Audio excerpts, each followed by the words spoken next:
وسئل حفظه الله: ما رأيكم في الجماعات كحكم عام؟ قال: كل من خالف جماعة أهل السنة فهو ضال. ما عندنا إلا جماعة واحدة، هم أهل السنة والجماعة، وما خالف هذه الجماعة فهو مخالف لمنهج الرسول صلى الله عليه وسلم. وقال كذلك حفظه الله: كل من خالف أهل السنة والجماعة ممن ينتسب إلى الإسلام في الدعوة أو في العقيدة أو في شيء من أصول الإيمان فإنه يدخل في 72 فرقة، ويشمله الوعيد، ويكون له من الذم والعقوبة بقدر مخالفته. وسئل حفظه الله عن الذين ينتمون إلى هذه الجماعات والأحزاب: هل يعتبروا مبتدعا أو مبتدعا؟ فأجاب: هذا حسب الجماعات، فالجماعة التي عندها مخالفات للكتاب والسنة يعتبر المنتمي إليها مبتدعا. وسئل أيضا حفظه الله: هل تخالط الجماعات أم تهجر؟ فأجاب: المخالطة إذا كان القصد منها دعوته ممن عندهم علم وبصيرة إلى التمسك بالسنة وترك الخطأ فهذا طيب وهو من الدعوة إلى الله. أما إذا كان الاختلاط معهم من أجل المؤانسة معهم والمصاحبة لهم بدون دعوة وبدون بيان فهذا لا يجوز. لا يجوز للإنسان أن يخالط المخالفين إلا على وجه فيه فائدة شرعية من دعوتهم إلى الإسلام الصحيح وتوضيح الحق لهم لعلهم يرجعون، كما ذهب ابن مسعود رضي الله عنه إلى المبتدعة الذين في المسجد ووقف عليهم وأنكر عليهم بدعته، وابن عباس ذهب إلى الخوارج وناظرهم ودحض شبههم ورجع منهم من رجع. فالمخالطة لهم إذا كانت على هذا الوجه فهي مطلوبة، وإن أصروا على باطلهم وجب اعتزالهم ومنابذتهم وجهادهم في الله.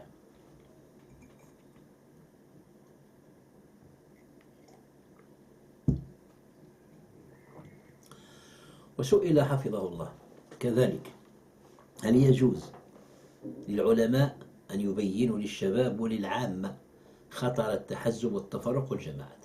فأجاب حفظه الله: نعم، يجب بيان خطر التحزب وخطر الانقسام والتفرق ليكون الناس على بصيرة، لأن العوام الآن انخدعوا ببعض الجماعات يظنون أنها على الحق، فلا بد أن تبين للناس للمتعلمين والعوام خطر الأحزاب والفرق، لأنهم إذا سكتوا قال الناس العلماء كانوا عارفين عن هذا وساكتين عليه، فيدخل الضرر من هذا الباب.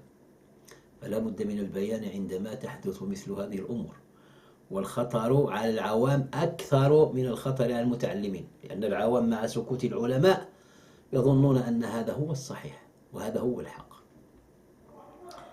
وسئل كذلك حفظه الله عن بيان بعض الأخطاء في الكتب الحزبية أو الجماعات: هل يعتبر من التعريض بالدعاة؟ فكان جوابه حفظه الله: لا، هذا ليس من التعارض للدعاة، لأن هذه الكتب ليست كتب دعوة، وهؤلاء أصحاب هذه الكتب والأفكار ليسوا من الدعاة إلى الله على بصيرة وعلى علم وعلى حق. فنحن حين نبين أخطاء هذه الكتب أو هؤلاء الدعاة ليس من باب التجريح للأشخاص لذاتهم، وإنما من باب النصيحة للأمة أن تتسرب إليها أفكار مشبوهة ثم تكون الفتنة وتتفرق الكلمة وتتشتت الجماعة، وليس غرضنا الأشخاص، غرضنا الأفكار الموجودة بالكتب التي وفدت إلينا باسم الدعوة. والآن معشر المشاهدين الكرام مع تعريف بعض الفرق. الأولى الخوارج.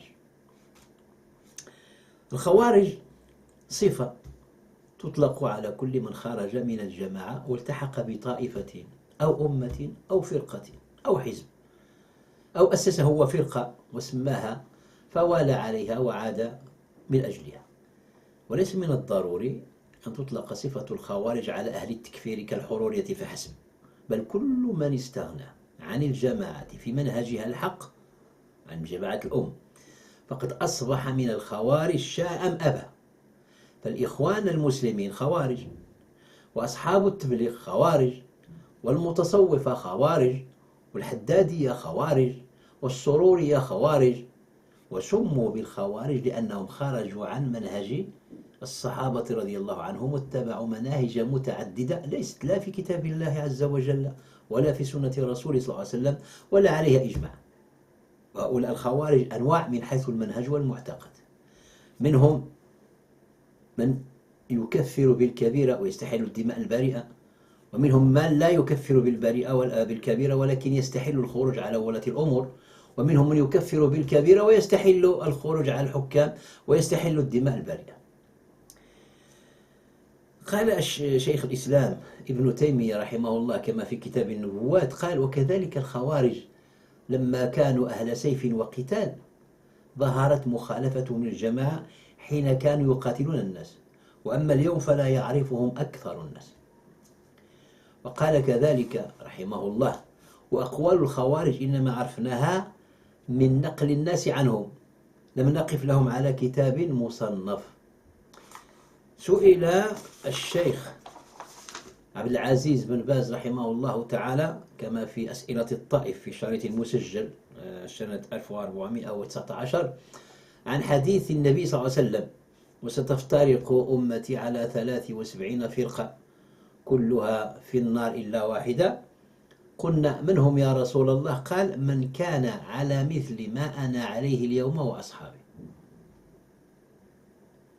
هل جماعة التبليغ وما عندهم من شركيات وبدع، وجماعة الإخوة المسلمين وما عندهم من تحزب وشق صاع ولاة الأمور وعدم السمع والطاعة، هل هاتان الفرقتان من هذه الفرق؟ فقال سماحته رحمه الله: من خالف عقيدة أهل السنة والجماعة دخل في 72 فرقة، وأظهروا ابتداعهم من 72 فرقة، والفرق فيهم الكافر وفيهم العاصي وفيهم المبتدع. فقال السائل: هل هاتان الفرقتان يعني التبليغ والإخوان من 72 فرقة؟ فأجاب سماحته: من 72 فرقة، والخوارج من 72 فرقة. انتهى كلامه. الإمام الآجري رحمه الله كما في الشارعة قال: لم يختلف العلماء قديما وحديثا أن الخوارج قوم سوء عصاة لله عز وجل ولرسوله صلى الله عليه وسلم، وإن صلوا وصاموا واجتهدوا في العبادة فليس ذلك بنافع لهم، وإن أظهروا الأمر بالمعروف والنهي عن المنكر وليس ذلك بنافع لهم، لأنهم قوم يتأولون القرآن على ما يهوون. والخواجر الشراط أو الشراط الأنجاس الأرجاس ومن كان على مذهبهم وسائر الخوارج يتوارثون هذا المذهب قديما وحديثا، ويخرجون على الأمة والأمراء ويستحلون قتل المسلمين. والحكم بتكفيرهم هو الذي عليه جمهور الأمة، ودليل ذلك الأحاديث الواردة في حقهم. ومن ذلك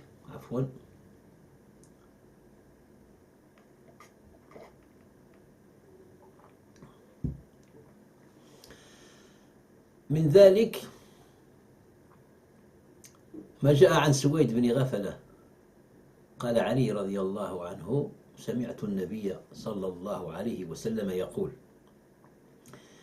يأتي في آخر الزمان قوم حدثاء الأسنان سفهاء الأحلام يقولون من خير قول البرية، يمرقون من الإسلام كما يمرق السهم من الرمية، لا يجاوز إيمانهم حناجرهم، فأينما لقيتموهم فاقتلوهم، فإن قتلهم أجر لمن قتلهم يوم القيامة. الحديث رواه البخاري ومسلم. كذلك حديث ذي الخويصرة عندما قال النبي صلى الله عليه وسلم: إن هذا وأصحابه يقرؤون القرآن لا يجاوز حناجرهم، يمرقون منه كما يمرق السهم من الرمية. والحديث كذلك عند البخاري ومسلم. وقد ذكر الحافظ ابن حجر جملة من العلماء الذين قالوا بتكفير الخوارج كالبخاري، حيث قارنهم بالملحدين. قال رحمه الله: وممن يرى بتكفير الخوارج كما ذكر الحافظ أبو بكر بن العربي. فقال الحافظ: وبذلك صرح القاضي أبو بكر بن العربي في شرح الترمذي فقال: الصحيح أنهم كفار، لقوله صلى الله عليه وسلم: يمرقون من الإسلام، ولقوله: لأقتلنهم قتل عاد. وفي لفظ ثمود، يعني قتل عاد، وفي لفظ ثمود. وكل منهما إنما هلك بالكفر، هم شر الخلق، ولا يوصف بذلك إلا الكفار، ولقوله: إنهم أبغض الخلق إلى الله تعالى، ولحكمهم على كل من خالف معتقدهم بالكفر والتخليد في النار، فكانوا هم أحق بالاسم منهم. وكذلك ممن قال بتكفيرهم السبكي. قال الحافظ: وممن جنح إلى ذلك من أئمة المتأخرين الشيخ تقي الدين السبكي، فقال في تأويله: احتج من كفر الخوارج وغلاة الروافض بتكفيرهم أعلام الصحابة لتضمنه تكذيب رسول الله صلى الله عليه وسلم في شهادته له بالجنة. قال: وهو عندي احتجاج صحيح. وكذا قال القرطبي في المفهم: والقول بتكفيرهم أظهر في الحديث. وقال أيضا: فعلى القول بتكفيرهم يقاتلون ويقتلون وتسبى أموالهم، وهو قول طائفة من أهل الحديث في أموال الخوارج. وعلى القول بعدم تكفيرهم يسلك بهم مسلك أهل البغي إذا شقوا العصا ونصبوا الحرب. انتهى كلامه. وورد في الإبانة الصغرى والشفاء والمغني قوله: وممن ذهب إلى تكفيرهم أيضا الحسن بن محمد بن علي، ورواية عن الإمام الشافعي، ورواية عن الإمام مالك، وطائفة من أهل الحديث. انتهى كلامه. وممن ذهب إلى تكفيرهم من المعاصرين سماحة الشيخ عبد العزيز بن باز، فقد قال رحمه الله تعالى: الخوارج طائفة عندها غلو، مجتهدة في الدين، عندهم اجتهاد في الصلاة والقراءة وغير ذلك، ولكن عندهم غلو، يكفرون أهل المعاصي لشدة غلوهم، يرون من زنى كفر، من شرب الخمر كفر، من عق والديه كفر، يكفرون بالذنوب. قال فيهم النبي صلى الله عليه وسلم: يمرق مارقة على حين من المسلمين، يحقر أحدكم صلاته مع صلاتهم وقراءته مع قراءتهم، يمرقون من الإسلام ثم لا يعودون إليه. هؤلاء هم الخوارج، عندهم تنطع، إذا قرأوا تعجبك قراءتهم، إذا صلوا تعجبك صلاتهم، ولكنهم عندهم غلو في تكفير الناس. فلهذا قال فيهم النبي صلى الله عليه وسلم: يمرقون من الإسلام مروق السمن من الرضيع، لأن أدركتهم لأقتلنهم قتل عاد، فإنه أينما لقيتموهم فاقتلوهم، فإن قتلهم أجرا لمن قتلهم. والجمهور على أنه قول الجمهور أنهم عصاة مبتدعة ضالون، ولكن لا يكفرونهم، والصواب أنهم كفار بهذا قوله: يمرقون من الإسلام ثم لا يعودون إليه، دليل على أنهم كفار. ولئن أدركتهم لأقتلنهم قتل عاد كفار. والصحيح والظاهر من الأدلة أنهم بهذا التنطع وبتكفيرهم المسلمين وتخليدهم في النار أنهم كفار بهذا، لأنهم يرون العاصي كافرا ومخلدا في النار، فهذا ضلال بعيد والعياذ بالله، وخروجا عن دائرة الإسلام نعوذ بالله. انتهى كلام الإمام ابن باز رحمه الله. الشيخ الإسلام ابن تيمية رحمه الله قال: وقد استفاض عن النبي صلى الله عليه وسلم الأحاديث بقتال الخوارج، وهي متواترة عند أهل العلم بالحديث. قال الإمام أحمد: صح الحديث في الخوارج من 10 أوجه، وقد رواها مسلم في صحيحه، وروى البخاري منها 3 أوجه: حديث علي وأبي سعيد الخدري وسهل بن حنيف. وفي السنن والمساني طرق أخرى متعددة. وقد قال رسول الله صلى الله عليه وسلم: يحقر أحدكم صلاته مع صلاتهم، وصيامه مع صيامهم، وقراءته مع قراءتهم، يقرؤون القرآن لا يجاوز حناجرهم، يمرقون من الإسلام كما يمرق السهم من الرمية، أينما لقيتموه فاقتلوه، فإن في قتلهم أجرا عند الله لمن قتلهم يوم القيامة، لئن أدركتهم لأقتلنهم قتل عاد. وهؤلاء قاتلهم أمير المؤمنين علي بن أبي طالب لمن معه من الصحابة، واتفق على قتالهم سلف الأمة وإمتها، لم يتنازعوا في قتالهم كما تنازعوا في القتال يوم الجمل والصفين. انتهى كلامه. والحقيقة أن الخوارج